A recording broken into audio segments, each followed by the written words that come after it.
At dawn on Christmas Day, 1852, a magistrate was forced to break down the door of the most secure bedroom in Mississippi. Inside, he found a scene that science can't explain to this day. On the floor lay Colonel Amos Drayton, a healthy tycoon of immense power, dead without a single scratch, bruise, or drop of blood.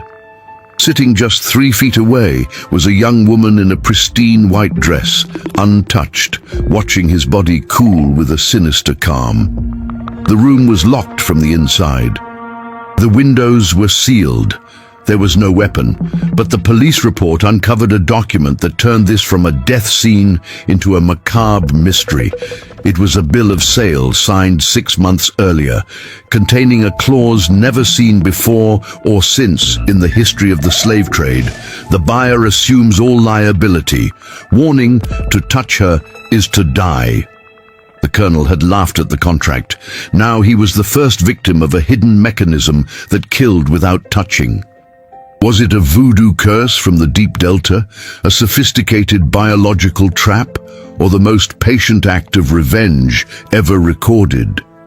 Today, we open the case file on the cruelest purchase ever made, and the woman who became the angel of death. Before we reveal what the coroner found in that locked room, I need you to join this investigation. Click the subscribe button for Before the Story right now.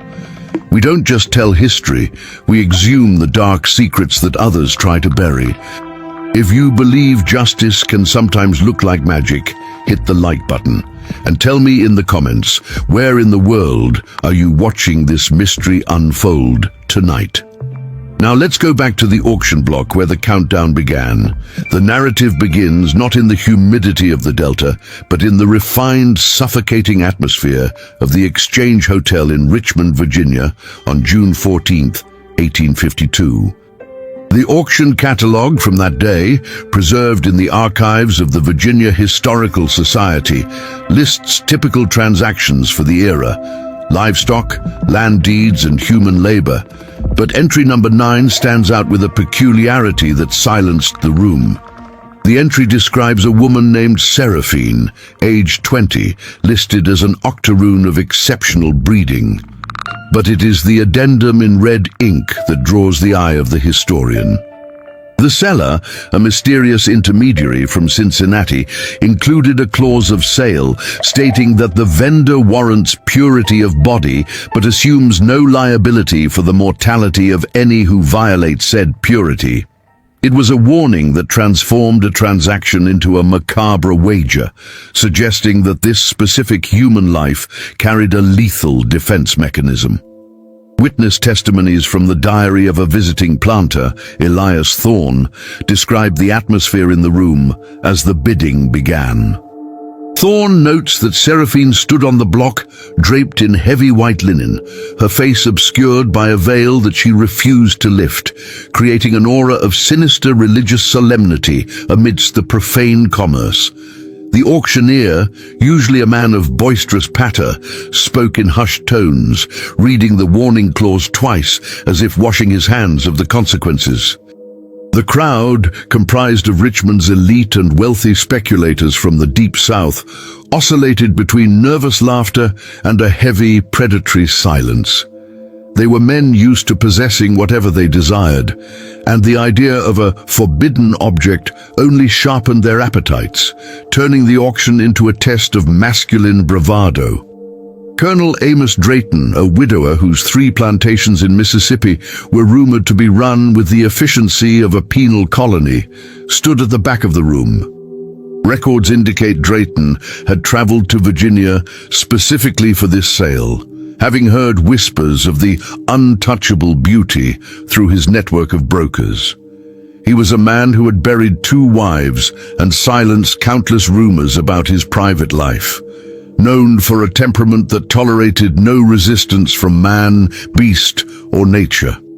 When the bidding stalled at an already exorbitant $4,000, fear seemingly overcoming lust in the room, Drayton stepped forward. His voice, described by Thorne as the sound of grinding stones, offered $7,200, a sum so staggering it effectively ended the contest. The gavel fell, echoing like a gunshot in the silent hall, and the ownership of Seraphine was transferred to Colonel Drayton. The transaction receipt, which would later become a key piece of evidence in the seizure of the Blackwood estate, shows Drayton's signature as a jagged, aggressive scrawl. He reportedly demanded the woman unveil herself immediately, but the auctioneer intervened, citing the specific terms of the transfer, which required the goods to be delivered, veiled to the transport carriage. Drayton laughed, a sound that Thorne described as chilling, and announced to his peers that he had purchased the ultimate challenge for his twilight years. He viewed the warning not as a threat, but as a marketing gimmick he intended to dismantle at his leisure. The journey from Richmond to the Mississippi Delta took 3 weeks, during which Seraphine was transported in a private carriage with the blinds drawn, accompanied only by a deaf-mute maid Drayton had hired for the purpose. The manifest of the steamboat River Queen, which carried them down the Ohio River, notes that the passengers in the private cabin never emerged for meals. The steward's log mentions a strange chemical scent lingering near their door, reminiscent of bitter almonds and stale flowers, which he attributed to female perfumes or medicines. This detail, overlooked at the time, serves as the first subtle indication that the science behind this mystery was already at play, hidden in plain sight within the claustrophobic confines of the luxury cabin. Upon arrival at Blackwood Manor, Drayton's ancestral estate isolated by miles of cypress swamp, the colonel made a decision that confused his staff. Instead of placing Seraphine in the slave quarters or even the servants' wing, he installed her in the Blue Room, a guest suite on the second floor of the main house. The plantation's overseer, Silas Cobb, wrote in his ledger that the colonel gave strict orders. She is to be fed, clothed in white, and left entirely alone until I say otherwise. Drayton treated her less like a human being and more like a rare, poisonous orchid he had imported to admire from a distance before plucking. The dark secret of her presence began to permeate the psychology of the plantation almost immediately. The house slaves, attuned to the moods of the master and the subtle shifts in the household's energy, avoided the second-floor corridor. Cobb's ledger notes that the colonel seemed to derive a perverse pleasure from the delay, boasting to visiting neighbors that he was letting the prize ripen and that he intended to claim his property on Christmas Eve, a date 6 months in the future. This self-imposed deadline created a palpable tension, a countdown that transformed the manor into a theater of waiting. The physical description of Seraphine during these early months comes only from fleeting glimpses. She was seen standing at the window looking north, always perfectly still, her expression unreadable. She spoke to no one, obeyed every command to sit or stand with fluid grace, and ate sparingly of the food brought to her door.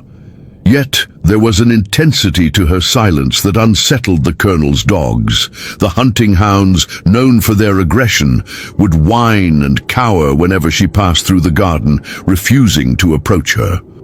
It was as if the animals sensed a biological threat that the humans were too arrogant to perceive. By the end of the first month, the novelty of the purchase had settled into a heavy, oppressive routine.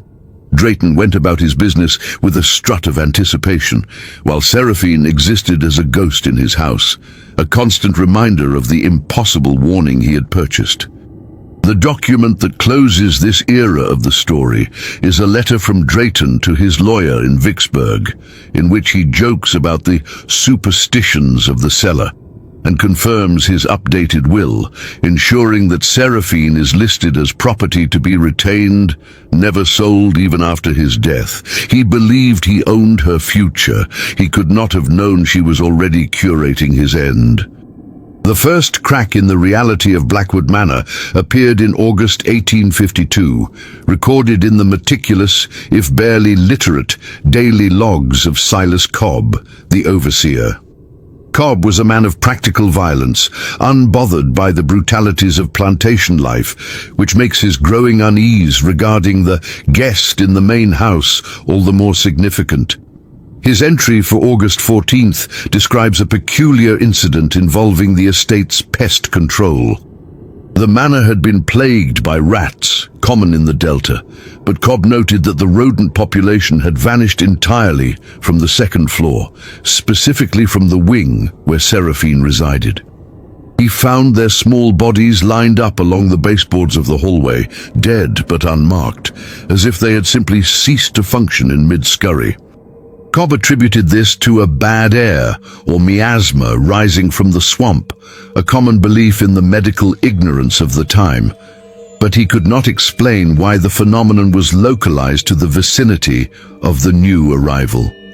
He wrote of a coldness that seemed to radiate from her room, a drop in temperature that defied the oppressive Mississippi heat. When he reported this to Drayton, the colonel dismissed it as a failure of the cleaning staff to dispose of poisoned vermin, ignoring the fact that no poison had been laid. This refusal to acknowledge the anomaly established a pattern of denial that would seal the fate of the household. The atmosphere of the house began to shift from curiosity to dread. The kitchen staff, who prepared Seraphine's meals, reported that the food returned on the trays looked untouched, yet the woman did not emaciate. One maid, a woman named Clara, claimed in later oral histories recorded by the WPA projects of the 1930s that she saw Seraphine eating the air, sitting by the window and taking deep, rhythmic breaths as if sustenance came from the atmosphere itself. While scientifically impossible, this testimony points to the rigorous discipline Seraphine maintained, a control over her own biology that would later baffle the doctors who examined the case. The anomaly escalated when the plantation's livestock began to exhibit strange behaviors. Horses tethered near the main house would pull at their leads until their necks bled, desperate to distance themselves from the structure. Cobb's log details an incident where a prize stallion threw Drayton as they passed under Seraphine's window, the animal's eyes rolling back in terror at a scent carried on the breeze. Drayton, in a rage, shot the horse, blaming the animal's temperament rather than recognizing the biological alarm bells ringing around him. The violence of the act served only to deepen the silence of the house slaves, who now crossed themselves when mentioning the woman in white. In late August, a persistent fog settled over the estate, unusual for the season. It clung to the ground and seemed to seep into the floorboards of the manor. During this time, Cobb recorded that the mirrors in the hallway outside Seraphine's room tarnished overnight, the silver backing turning black as if exposed to a corrosive agent. The colonel's valet, a man named Thomas, was tasked with polishing them, but the tarnish returned within hours. This chemical reaction, dismissed as humidity damage, was a physical manifestation of the toxic presence slowly saturating the environment, a clue that the curse was elemental rather than spiritual. The first direct interaction between Cobb and Seraphine occurred on August 29th. Drayton ordered Cobb to inspect the window latches in the blue room to ensure they were secure against escape. Cobb entered the room while Seraphine sat in her usual chair. He wrote that the air in the room felt thin, making him lightheaded, and that a smell like crushed cherry pits hung heavy in the curtains. When he approached the window, Seraphine turned her head slowly and looked at him. Cobb described the sensation as having water poured into the lungs, a sudden, suffocating panic that forced him to flee the room. He vomited in the hallway immediately after. This physical reaction was the first documented biological effect on a human being at Blackwood Manor. Cobb, a man who prided himself on his toughness, refused to enter the main house for a week, conducting his meetings with Drayton on the veranda. He told the other overseers that there was something wrong with the air in that room, a statement that was both literally and metaphorically true. The science of the era lacked the vocabulary to describe what Cobb had experienced, leaving him to frame it in the language of hauntings and curses. Drayton's reaction to Cobb's fear was mockery. He viewed the overseer's reluctance as a weakness, a lack of fortitude that he, the master, did not possess. He began to spend more time near the blue room, pacing the hallway, taunting the silence behind the door. He would shout through the wood, reminding Seraphine of the date, December 24th, treating the growing dread of his staff as a game. His arrogance blinded him to the fact that his own body was likely already adapting, or failing to adapt, to the subtle environmental changes radiating from his prize. The month closed with a storm that battered the delta, shaking the foundations of the manor. During the height of the gale, the servants reported hearing a voice singing above the wind, a low, melodic chant coming from the blue room. It was not a song of mourning, but of preparation. Cobb noted in his final entry for August that the singing made his teeth ache and his heart flutter in his chest. The macabre reality was setting in. The house was no longer under the Colonel's control. It was becoming a vessel for something he had purchased but could not comprehend.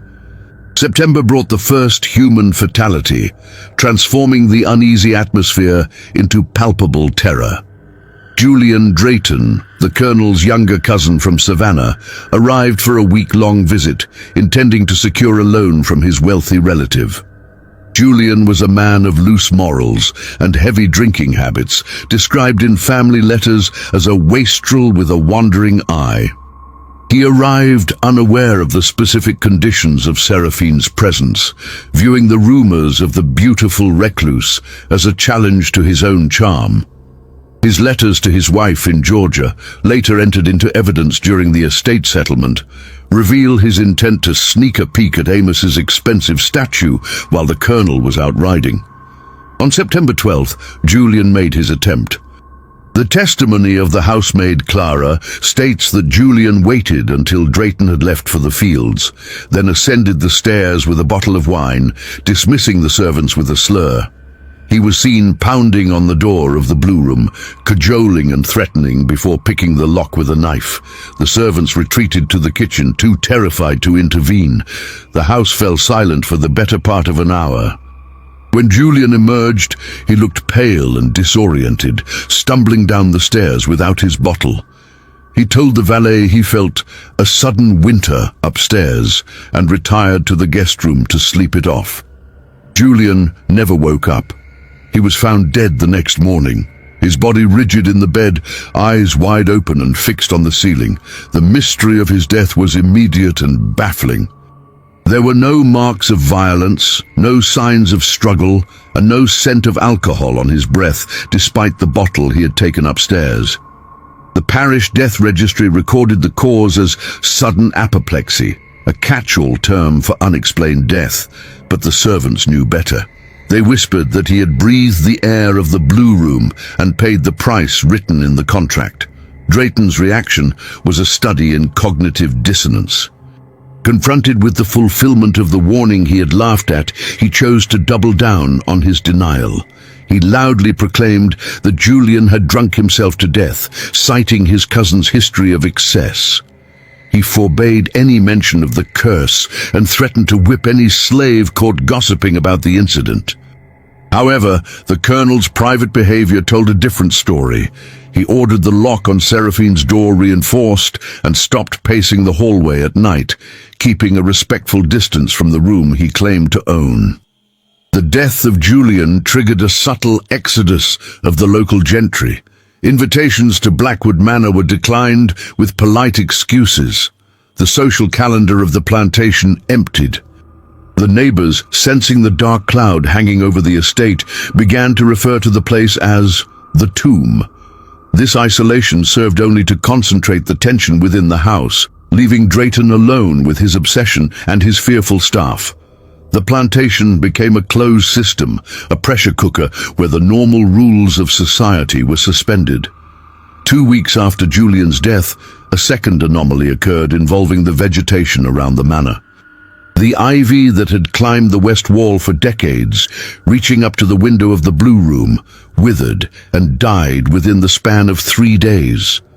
The leaves turned a sickly grey and crumbled to dust, leaving the brickwork exposed like bleached bone. The gardener, an enslaved man named Isaac, refused to clear the dead vines, claiming that the poison had seeped into the plant's veins. This botanical death provided visible, irrefutable evidence that the environment itself was reacting to the occupant of the room. During this period, Silas Cobb's journal entries became shorter and more erratic. He described waking up at night gasping for air, feeling a phantom weight on his chest. He began to sleep with his windows open, even in the chill of autumn, desperate for clean air. He noted that the birds had stopped singing in the oak trees nearest the house, creating a zone of silence that extended 50 yards from the porch. The natural world was retreating from Blackwood Manor, leaving a void that was being filled by fear. The most disturbing evidence, however, came from the laundry staff. The linens from Seraphine's room, collected weekly by the deaf-mute maid, were reported to have a strange texture, stiff and slightly oily to the touch. The washerwomen complained that the water used to clean them turned a milky white and killed the grass where it was dumped. They began to handle the sheets with sticks, refusing to let the fabric touch their bare skin. This tangible physical contamination was ignored by Drayton, who was too consumed by his own impending deadline to worry about the laundry. By the end of September, the pattern was undeniable. Death and decay were radiating from the blue room, affecting animals, plants, and humans alike. The accumulation of these anomalies created a picture of a threat that was not supernatural in the traditional sense, but biological, a contagion of science that was misunderstood as a curse. The stage was set for the next tragedy, as the household waited for the inevitable collision between the Colonel's arrogance and the lethal reality living under his roof. Dr. Eris Thorne, a physician trained in New Orleans and Paris, was summoned to Blackwood Manor in early October to examine the Colonel, who had been complaining of headaches and a metallic taste in his mouth. Thorne's medical log, a leather-bound volume rediscovered in a damp basement in 1952, provides the first analytical perspective on the horror unfolding at the estate. Thorne was a man of science, a skeptic of the Delta's superstitions, and his initial entries reflect a clinical detachment that would slowly erode over the coming weeks. Thorne's examination of Julian Drayton's body, conducted post-mortem at the family's request to rule out foul play, had puzzled him. He noted in his log that the corpse displayed a sweet rigidity in the facial muscles, unlike the rictus of a stroke or heart attack. The blood had settled oddly, remaining bright cherry red rather than darkening, a symptom Thorne associated with certain rare gas poisonings he had read about in European medical journals but had never seen in the American South. He could find no entry wound, no ingestion burns in the throat, and no needle marks. The cause of death remained a cipher. During his October visits, Thorne began to observe the Colonel's symptoms with growing alarm. Drayton displayed dilated pupils, a slight tremor in the hands, and an erratic, aggressive temperament that went beyond his usual tyranny. Thorne hypothesized that Drayton was suffering from nervous exhaustion or perhaps mild arsenic poisoning from a contaminated water source. He tested the plantation's wells, but found them pure. It was then that his attention turned to the guest he had heard whispered about in the servants' quarters. Thorne requested to examine Seraphine, ostensibly to check on her health as part of the household. Drayton initially refused, but eventually relented, driven by a flicker of concern that his prize might be ill. Thorne's account of entering the Blue Room is a masterclass in clinical horror. He describes the air as supernaturally still and carrying a faint, unrecognizable odor that made his eyes water. When he took Seraphine's pulse, he noted her skin was cool to the touch, and her heart rate was incredibly slow, barely 40 beats per minute, a state of hibernation or extreme metabolic control.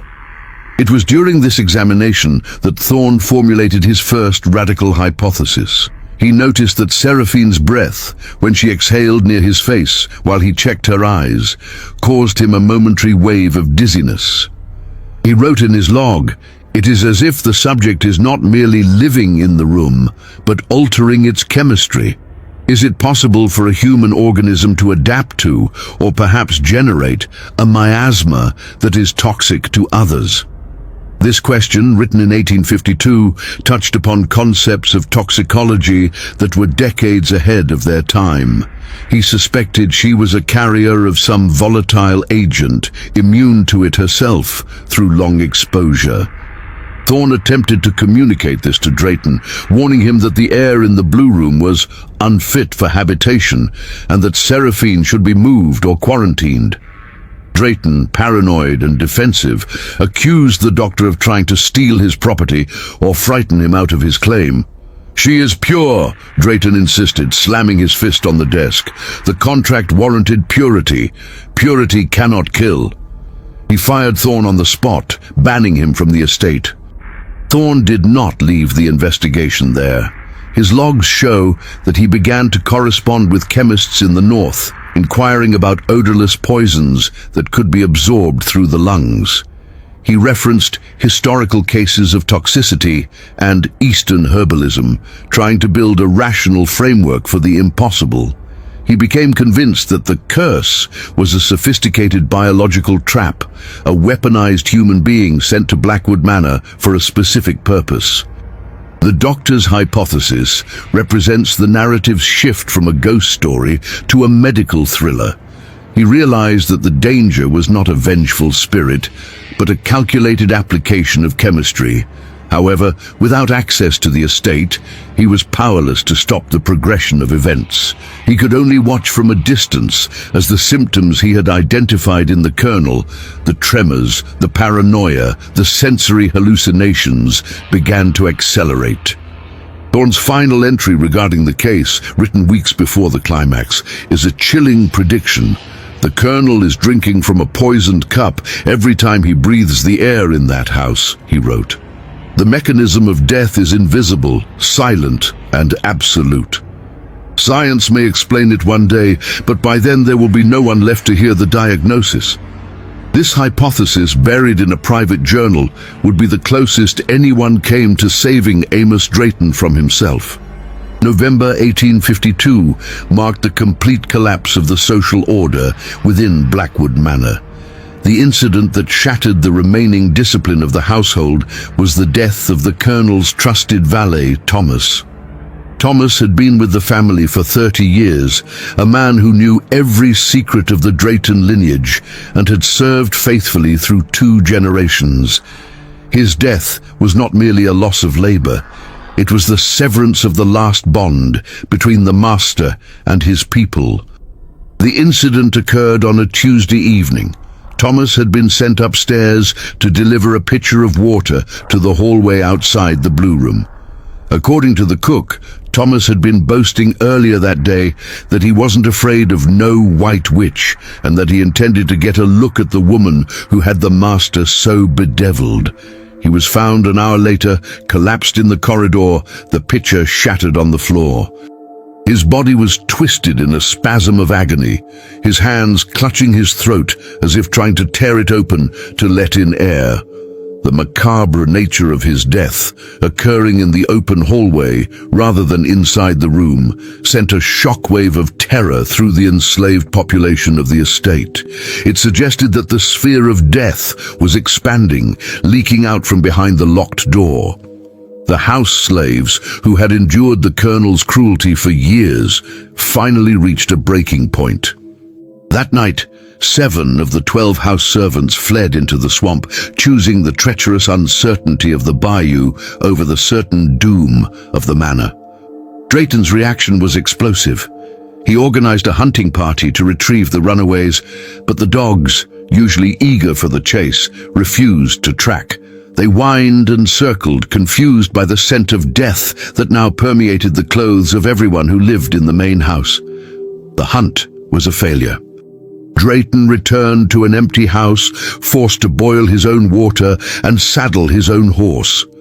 The hierarchy of the plantation had dissolved, leaving him the king of a deserted castle. The social fracture extended beyond the estate's borders. The town of Vicksburg, usually indifferent to the private affairs of planters, began to treat Blackwood Manor as a quarantine zone. Supplies ordered from town were left at the main gate. Delivery boys refused to ride up the oak-lined avenue. The local priest, Father O'Malley, rode out to offer a blessing for the house, but was turned away by Drayton, who stood on the porch with a shotgun, shouting that he needed no Romish mumbling to handle his affairs. Drayton's isolation became absolute. He stopped attending the parish council meetings and ceased his weekly trips to the cotton exchange. Letters from his business partners went unanswered. He was consuming himself in the vacuum he had created, his entire existence narrowing down to the geography of the second floor. The records from the local general store show that his orders changed: crates of brandy, candles and ammunition, the supplies of a man preparing for a siege. The few servants who remained, mostly elderly or too fearful to run, described a change in the colonel's appearance. He stopped shaving, his clothes went unwashed, and he began to talk to himself, holding loud, one-sided arguments with the silence of the house. He was heard bargaining with the heir, offering money, freedom and power in exchange for submission. It was the behavior of a man whose mind was cracking under the pressure of the sinister ambiguity he lived with. This period of social collapse is crucial because it stripped Drayton of all external checks and balances. There was no one left to tell him no, no one to warn him, no one to intervene. He was alone with the object of his obsession.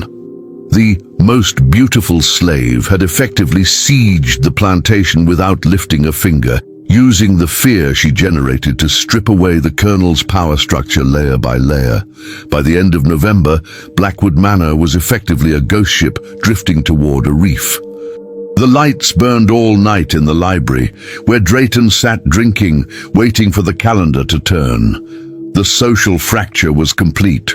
The moral fracture was imminent.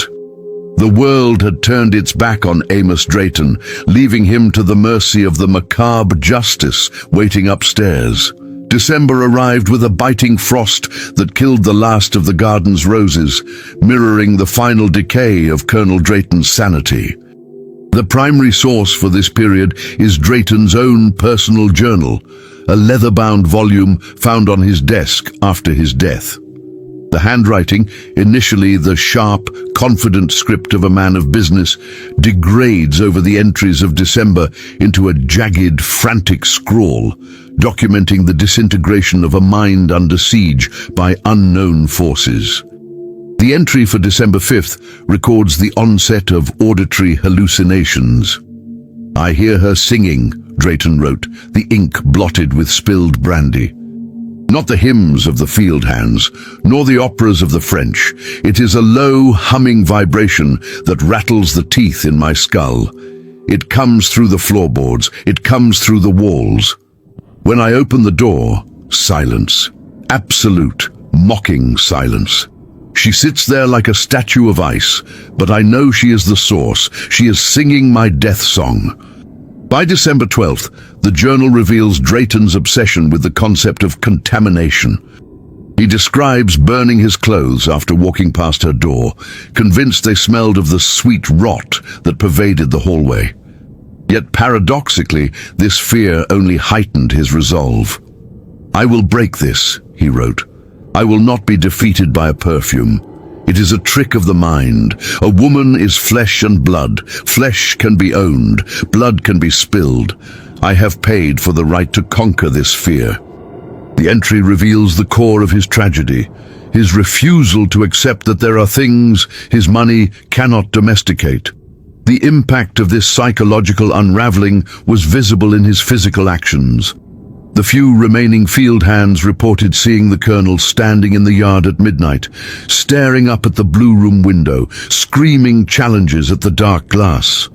He fired his pistol into the air, demanding that she show herself, but the window remained dark and still.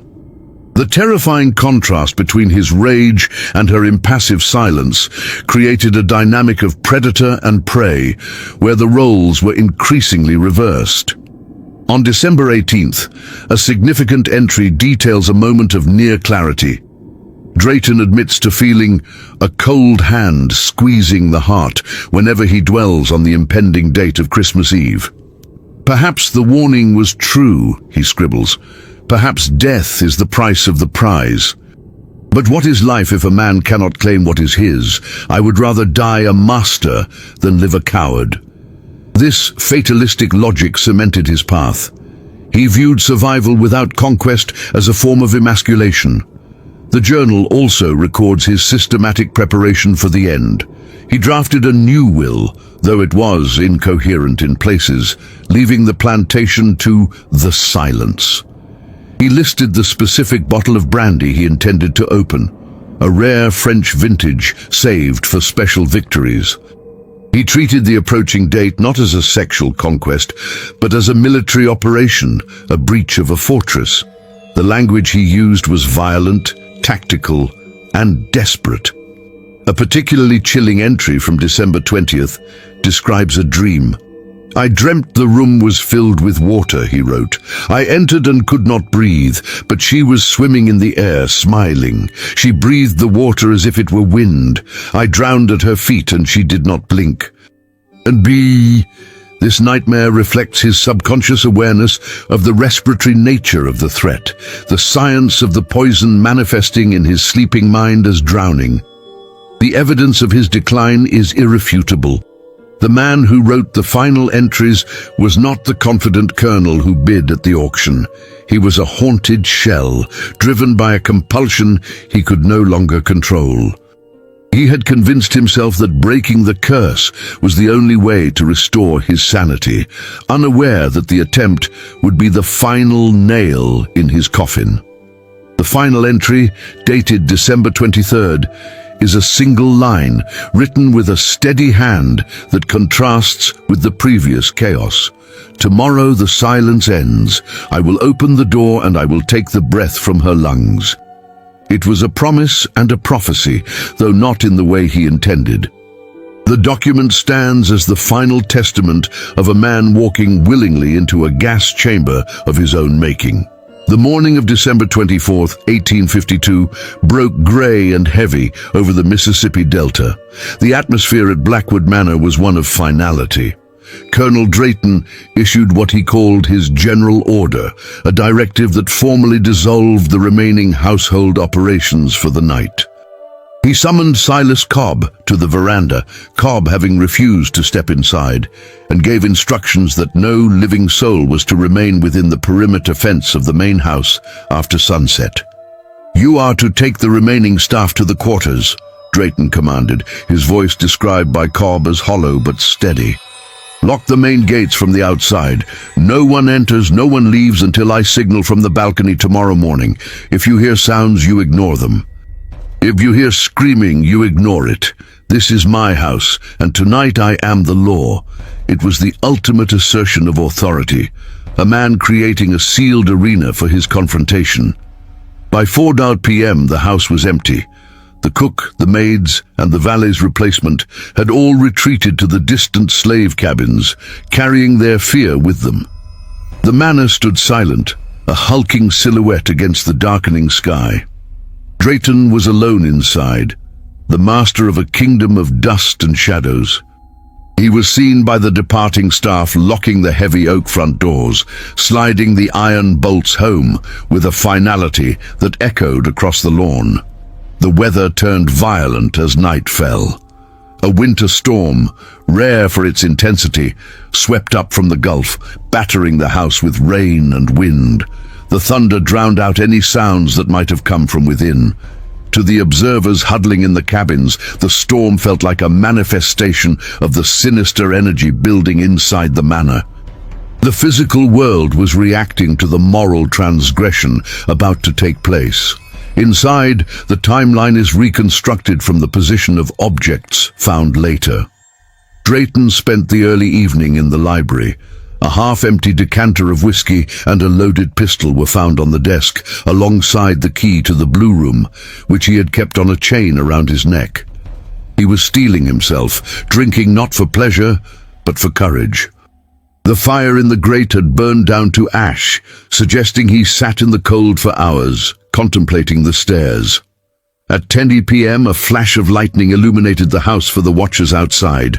Cobb reported seeing a single light moving up the staircase window, a candelabra carried by the colonel.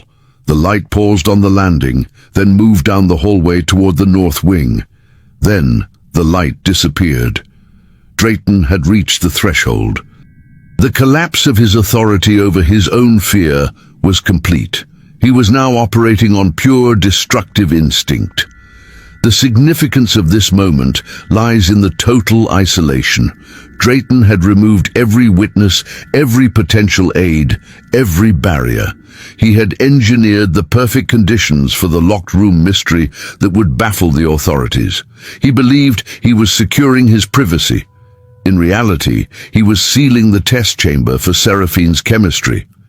The storm raged until just before dawn, masking the climax of the night. No screams were heard, no gunshots rang out. The violence, whatever it was silent. The authority of the colonel, built on noise and force, was swallowed by the absolute quiet of the blue room. When the sun rose on Christmas morning, the house stood undamaged, the front door still bolted. But no signal came from the balcony. The general order had been obeyed, but the counter-order never came. The silence that drifted down from the manor was heavier than the storm. The authority of Amos Drayton had not just collapsed, it had been extinguished. The pivotal revelation that transforms this story from a supernatural tale to a historical crime thriller comes from a source that Amos Drayton never saw. In the chaotic aftermath of the estate's seizure, a pile of unopened mail was discovered in the colonel's study, buried under unpaid bills and legal threats. Among them was a letter, postmarked from Cincinnati, Ohio, dated November 1852. It had been intercepted by the incompetence of the postal service and the chaos of the household, arriving too late to be read. The letter was addressed not to Drayton, but to Agent S. The envelope was thick, sealed with plain wax. The sender was listed only as the Society of Friends, a known cover for abolitionist networks. The contents, analyzed by the magistrate's office, provided the missing key to the enigma of Seraphine. It was not a love letter or a rescue plan. It was a technical manual. The volatile essence has been shipped separately, the letter read, written in a precise, educated hand. Remember the training. 1 vial daily to maintain immunity. The second vial is to be unstoppered only in the confined space. Do not breathe deeply until the glass is broken. The vapor is heavier than air and will settle. Wait for the subject to enter. The reaction is immediate upon inhalation by the uninoculated.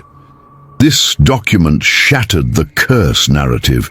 It revealed that Seraphine was not a passive victim or a supernatural entity. She was an assassin, a soldier deployed behind enemy lines with a biological weapon. The essence described fits the profile of a concentrated cyanide compound or a similar volatile toxin suspended in a solution that allowed for rapid evaporation. The science of the 19th century was being weaponized by the abolitionist underground to strike at the untouchable elite. The letter also contained a personal note at the bottom. Your mother's debt is paid with this act. The monster who hunted her will be hunted by her own blood. Be the angel of death he fears. God is with you. This revealed the personal motive. Seraphine was not a random slave, she was family. The monster was her uncle. The mission was not just liberation, it was execution. The discovery of this source recontextualized every anomaly. The coldness of the room was likely the result of keeping the temperature low to prevent premature evaporation of the chemicals. The death of the rats and the ivy was collateral damage from minor leaks. The sweet rigidity of Cousin Julian's face was the classic rictus of cyanide poisoning. Seraphine had been slowly saturating her environment, building her own immunity while turning her prison into a gas chamber. The Society of Friends had exploited the Colonel's own arrogance. They knew he would buy the most beautiful woman. They knew he would isolate her. They knew he would wait. Every psychological weakness of Amos Drayton had been factored into the assassination plot. The letter was the blueprint for the perfect crime, relying on the victim's vices to ensure its success. This hidden source serves as the bridge between the macabre folklore and the cold reality of justice. It proves that the horror at Blackwood Manor was not a haunting, but a covert operation. A young woman, armed only with chemistry and patience, had invaded the fortress of a tyrant and waited for him to come to her. The letter ends with a final instruction. Burn this after reading. Because it was never read, and thus never burned, it survived to tell the true story. It stands as a testament to the sophistication of the resistance, proving that while the masters had the whips, the oppressed had the science. The narrative now reconstructs the final hours of Christmas Eve, based on the forensic evidence found in the Blue Room and the psychological profile established by the journals. At 11:45 p.m., Colonel Drayton made his move. The source for his mindset is the unfinished note found on the hallway table outside the door, likely placed there in a moment of drunken bravado. It read, "To the silence, I am coming in." Drayton unlocked the door. The mechanism, rusty from disuse, required force.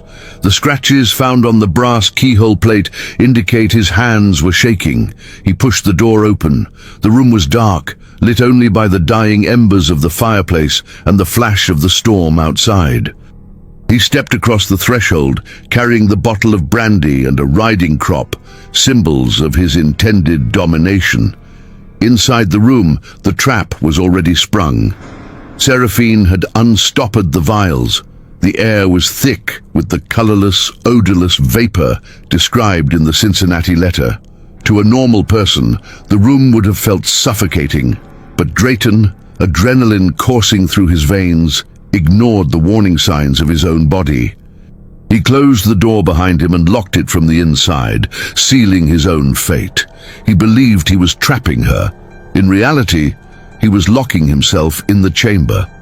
The forensic reconstruction suggests he advanced toward the chair by the window where Seraphine sat.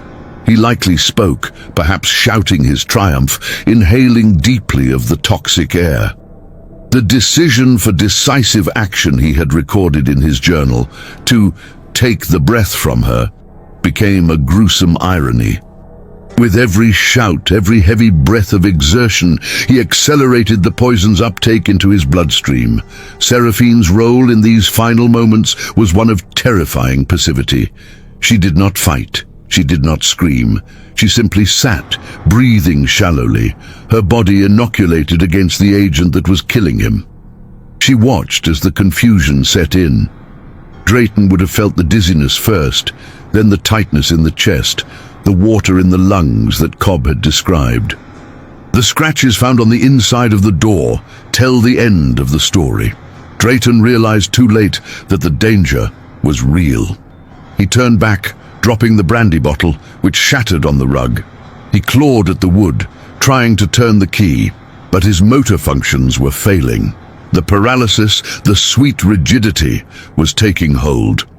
He slumped against the door, sliding down to the floor, his eyes fixed on the woman in white who watched him die.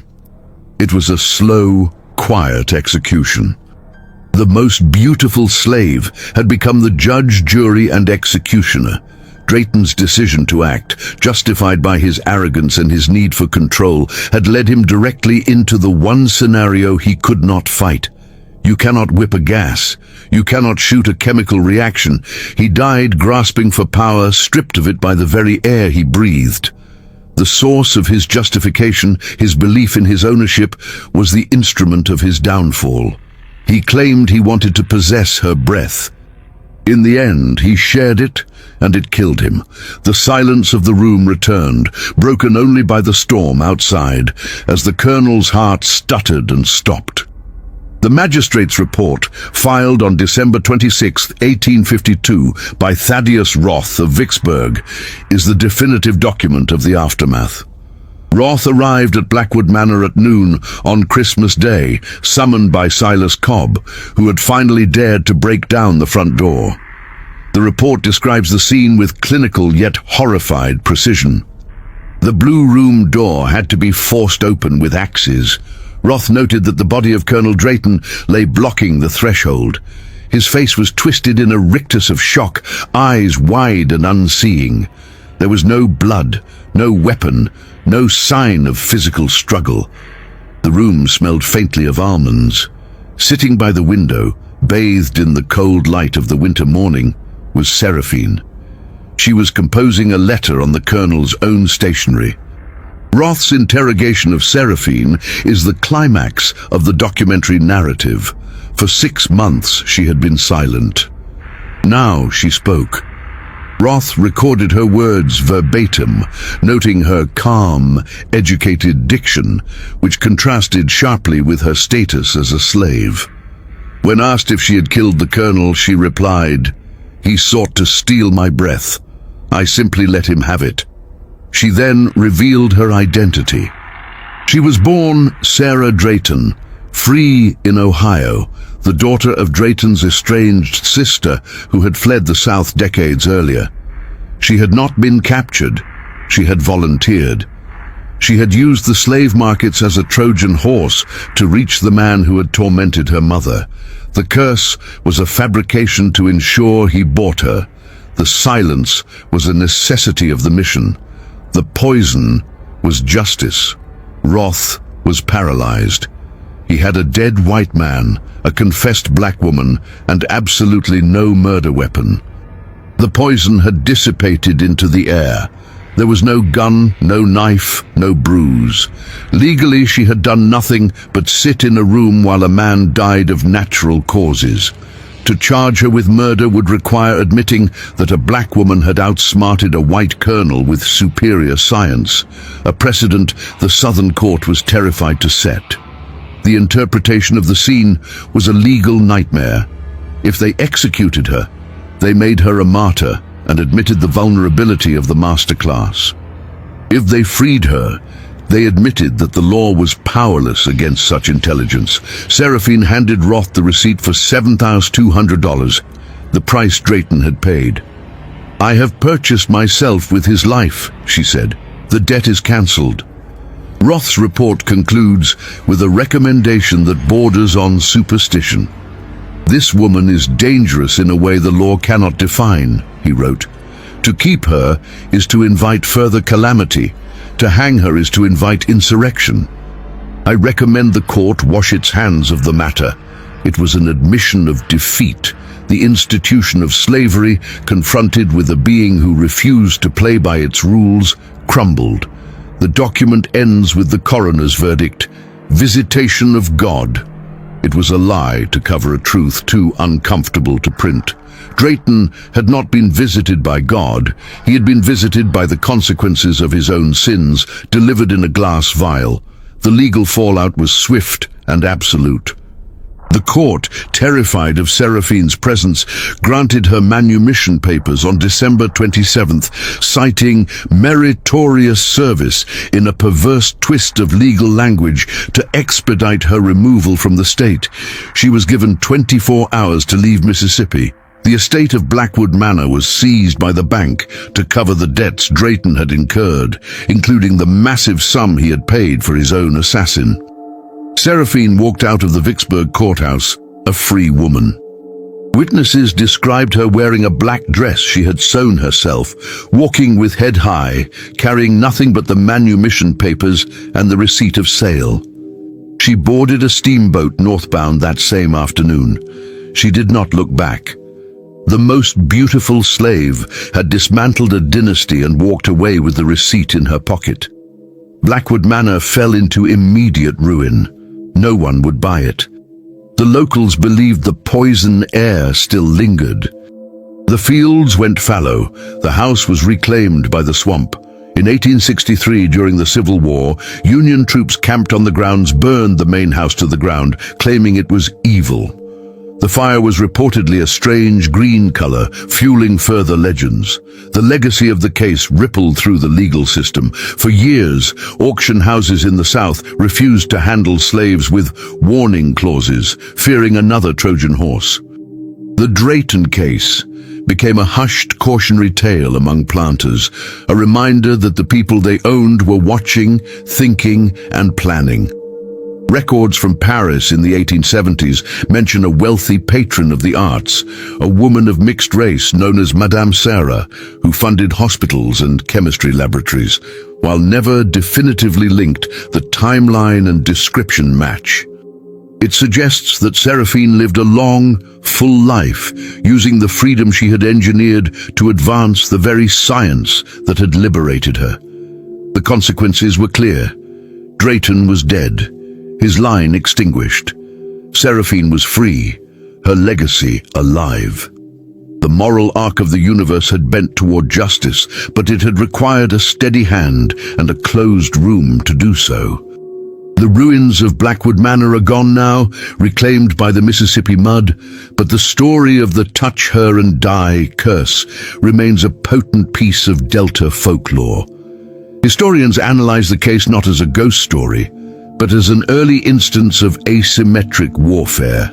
It challenges the narrative of the passive victim, presenting instead a protagonist who turned the tools of her oppression, her beauty, her silence, her value, into weapons. Was it justice? The law said no, but the outcome said yes. Seraphine proved that the system of slavery was built on a fragility, the assumption that the enslaved would not use the master's arrogance against him. Drayton died because he could not conceive of a black woman as an intellectual equal, let alone a superior strategist. His racism was the blind spot that allowed the poison to enter the room. We are left with the image of the open door. The bedroom where the colonel died was never locked again. It stood open to the wind and the rain until the fire took it. It serves as a symbol of the truth that cannot be contained. You can lock the gates, you can silence the servants, you can buy the warnings, but you cannot shut out the consequences of your actions. As we look back at the macabre mystery of 1852, we must ask ourselves, how many other curses in history were simply the misunderstood resistance of the silenced? How many ghosts were actually scientists, soldiers, and mothers fighting for their lives? And if we listen closely to the wind blowing through the Delta cypress trees, can we still hear the silence of Seraphine waiting for the moment to strike? Some say that if you stand on the spot where the manor once stood and hold your breath, you can feel the air grow cold and smell the faint scent of almonds. They say it is the colonel, still gasping for air. But perhaps it is just the memory of a justice so cold it froze time itself. This story reminds us that the most terrifying secrets are not supernatural but human. If you felt the chill of the Blue Room tonight, you are one of us. Join our community of investigators by clicking the subscribe button for Before the Story. We release new documentaries every week that challenge what you think you know about history. And before you go, I have one question for you to answer in the comments. If you had been in the colonel's place, would you have heeded the warning, or would your curiosity have been your death sentence?